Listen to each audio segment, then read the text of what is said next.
What worries you? From what Nancy Springer tells me, that's not all she takes care of.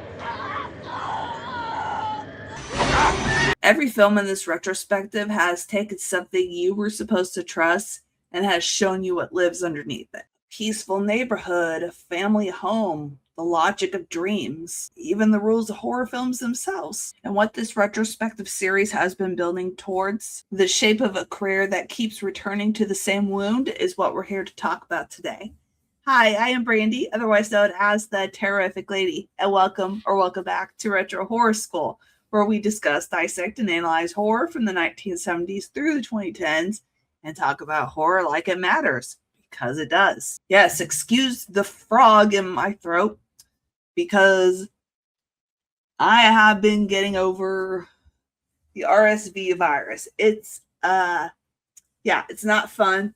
I don't recommend ever getting it, because it's like the cold that drags on forever. Okay, but enough of that. Wes Craven didn't have just one steady line career of horror. He had three, and each one shows up in a kind of different register of horror. The 1970s, raw, unsparing, confrontational. He was not interested in your comfort. The 1980s, atmospheric, structural, a little bit supernatural. Fear moved from what happens to you into the system that you can't escape. The 1990s, self-aware, reflexive, knowing. He turned the camera around and asked what horror does to the people who are watching it. 3 reinventions, the same question underneath all of them. Wes grew up in an extremely religious household. He left that world and then he spent decades making films about what happens when the structures that are supposed to protect people, family,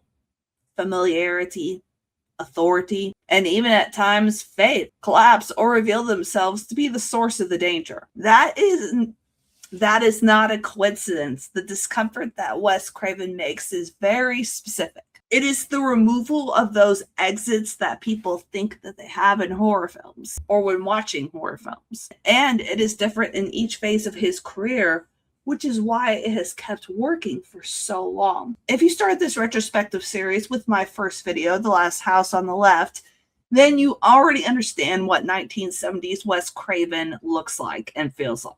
It is not stylized or fun. The camera does not look away. It doesn't give you a cutaway. It doesn't give you that safety release valve. You are put in proximity to the violence and you are left there. What Craven understood in that moment and what makes this film so unsettling, even for case-hardened horror fans who are a bit desensitized by the genre itself, was that watching and viewing is not neutral. The act of seeing something and then still staying to watch it puts you inside of it. You can't watch from a safe distance if there is no safe distance. The 1970s films makes the viewer the subject about as much as any character on screen. That question, what does watching make you, doesn't disappear from his later work. It goes underground and it becomes structural, but it starts here in a motel room and then in the woods with a camera that refuses to cut. By the time that A Nightmare on Elm Street arrived in 1984,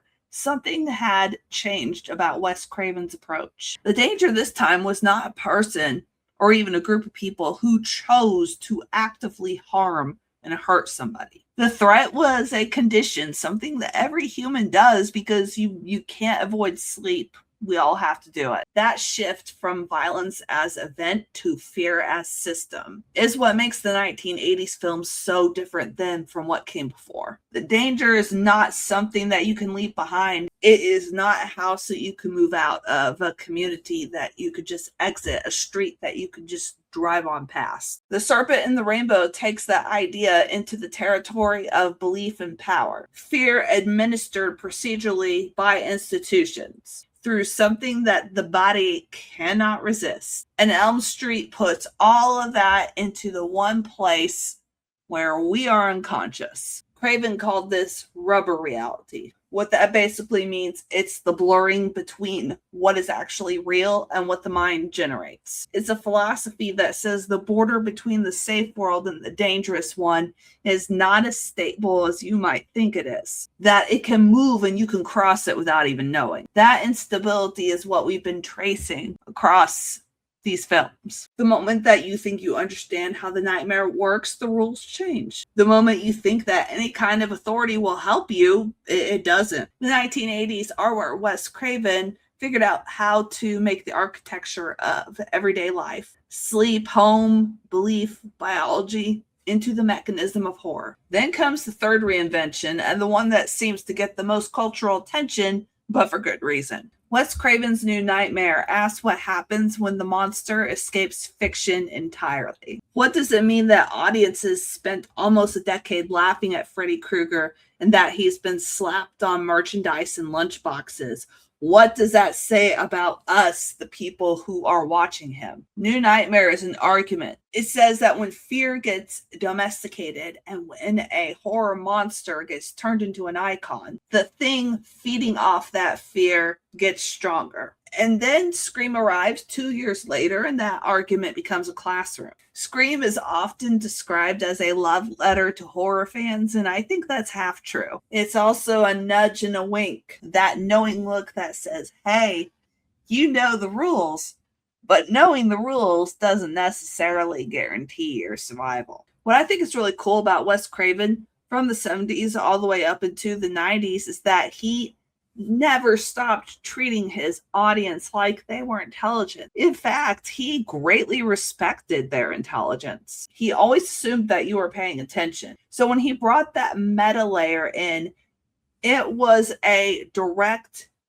kind of address to you. Yes, you. He was asking, you know how horror works. You've seen everything. Now what? And the answer in both New Nightmare and Scream is the same one that was in The Last House on the Left. Knowing is not enough, and thinking that you know how to survive, once again, does not guarantee your safety. What holds all three of these phases together, the confrontational 70s, the systematic 80s, the self-aware 90s, is one idea. Safety is a fiction. Not necessarily an outright lie, just a thing that we need to believe because we need to believe it. The home is supposed to be a safe place. The bedroom and your dreams especially are supposed to be safe places. Your parents are supposed to be the people who protect you. Institutional authority, police, doctors, the government, they are supposed to intervene. But we are definitely shown that that's not true,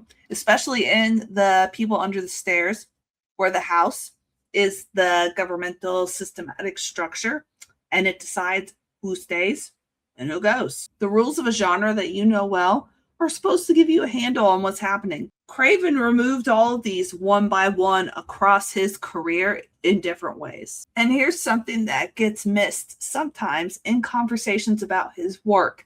He didn't think that it was all hopeless. I mean, his early films are bleak. There is almost nothing redemptive in The Last House on the Left.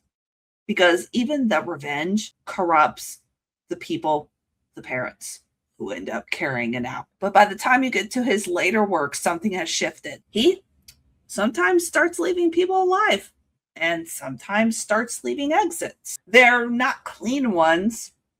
They're not happily ever after ones, but they are exits. The horror can be confronted, maybe survived, sometimes understood. What Craven believed underneath all of it is that horror is a function, that the genre, when taken seriously, does something for the people that watch it. And it does something that, in my opinion, no other genres do. It gives you a chance to process your fears. It gives shape to the things and the fears that at times can be abstract and ambiguous. He saw his films as disturbed dreams of society, and disturbed dreams, he thought, can be exorcised. That is not the worldview of a cynic. That is the worldview of someone who took his audience seriously enough to believe that they could survive the thing that he was making them witness. We live in a moment where the reassurances are loud and the exits are everywhere. There are platforms designed to give you exactly what you want, algorithms that anticipate your preferences and what you like,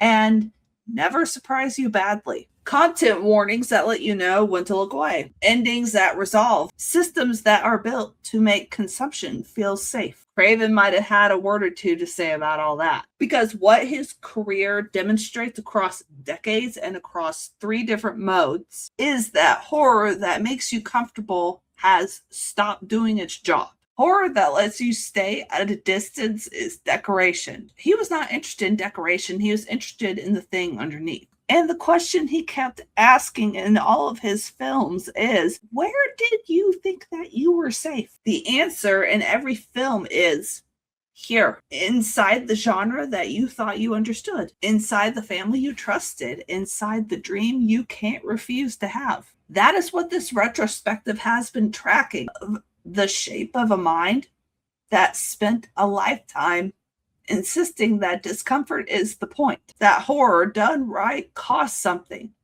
And if it doesn't cost anything, then it hasn't done its job. If you've been here for the entire Wes Craven retrospective series, thank you for sticking with it. These are not easy films and they're not easy conversations. That you're here, not just for this retrospective series, but here at Retro Horror School in general, shows that you take the genre seriously, and that matters. I'm going to miss talking about Wes Craven films. The world, the horror world especially, lost a good one when they lost Wes Craven.